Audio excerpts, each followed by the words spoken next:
पुत्र आणि मराठी मुलकाचा स्वाभिमान विजय टिळा लावूनच परत भागिनीचा त्यो छावा गनिमाला कसा ठेचावा डोक्यात नेहमी कावा भेटीचा धाडा सांगावा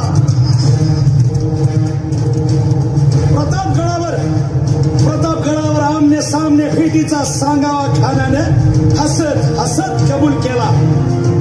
दिवस ठरला आणि ठरल्याप्रमाणे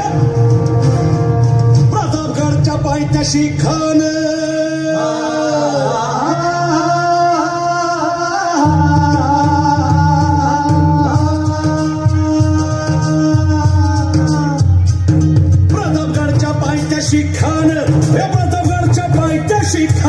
प्रतापगडच्या पायथ्याशी खान आला बेगुमान नाही त्याला जाण शिवाजी राजाच्या करामतीची